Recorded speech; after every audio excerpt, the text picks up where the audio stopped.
You know, one of the things I've been wanting to do for a long time, or at least I've been looking at, thinking about how I could do it, is I want more access to the view of the top of the oil filter when I'm changing my oil. Now, a lot of people take this tire off and that helps. Some people jack it up. I haven't found that helps me. So what I'm going to do today is cut a little portion. I'm going to start increasing the size of my little window here. I've considered all kind of things, putting a flap door, you know, stuff like that, but I don't see where it's really going to hurt to just kind of open this up a little bit. Now, of course, you've got some things back here. You've got your intercooler pipe here, which is pretty much in the way, but I think if I can open this up enough, I'll have a view looking over the top of my tire and then over the top of this pipe to the top of my, or to the base where you screw in your oil filter, which is my goal here, is just to be able to see when I'm stabbing this oil filter, to be able to actually see where I'm going.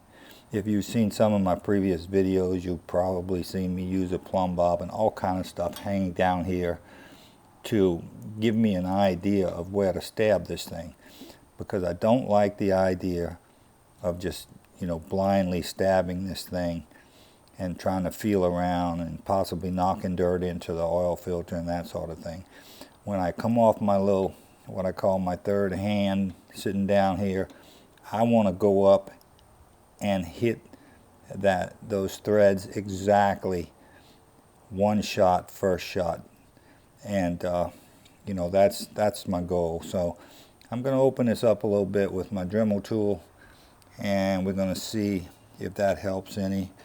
If it doesn't, well, it doesn't. Worst case scenario, I guess I could bung this thing up so bad I'd have to change the liner here. I don't think that's going to happen, but even at that, those things don't cost that much. But I'm not gonna do that. I've already checked. There's nothing back here that I can cut into. You know, that would be a disaster if you cut a transmission line or something. But that's not going to happen.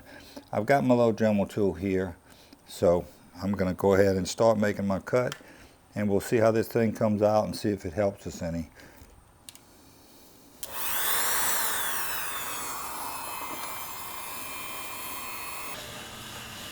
Alright guys, so I'm finished with this little project now. This was very, very simple. All I did was just take a, oh, I don't know, maybe a ½ inch at the most off the top right here with my Dremel tool. I'll show you what I used. I'm happy with the results. I haven't changed my oil filter yet. That's to come, and I'll let you know how that works out. In fact, I'll probably go ahead and film it. But you can see now, I can see the top of my oil filter housing here, so I've got a lot better reference when I'm bringing this filter up out of the bottom there, which is the toughest part for me. Now, I know you young guys are saying, oh man, just stuff some rags in there, back it off, change it out, be done with it. I understand that. I know I always overwork things, but trust me, as you get older, you start looking for ways to kind of simplify things and make things easier. And I felt like this was something simple enough to do that may help in the process of changing the filter through the wheel well. I'm not crazy about changing the filter through the top, because you have to take your air intake off each time, and that's always the possibility of introducing a air leak that you don't know about, and you're driving thousands of miles sucking in dirt, bypassing the filter. I know it's probably a remote chance, but I've heard of it, and I've heard of people catching it with an oil analysis. So yeah, you know, I prefer to do it this way. I've always done it this way, and because I don't like taking all that crap off up there. For me, it's simpler, but to each his own. So there's a little bit wider view of it, you really can't hardly see that anything's been done to it. But when you get down here below this, right at this tire level, which I'm not right now, you can definitely see the top of that filter housing like we did a while ago. Alright, so you can see what I used here. Dremel tool with this is called a tile cutting blade. It's carbide, it's a nice blade. 12 bucks, Lowe's. And I used a little cutoff tool, which I started with, and that works fine, but it gets a little tight in the corners and stuff, so that's why I went to this.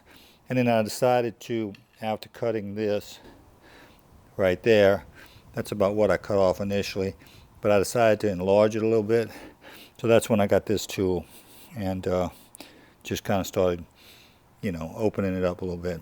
And then I used that sandpaper just to polish it off a little bit, and that's it. I appreciate you guys watching my video, and until next time, adios.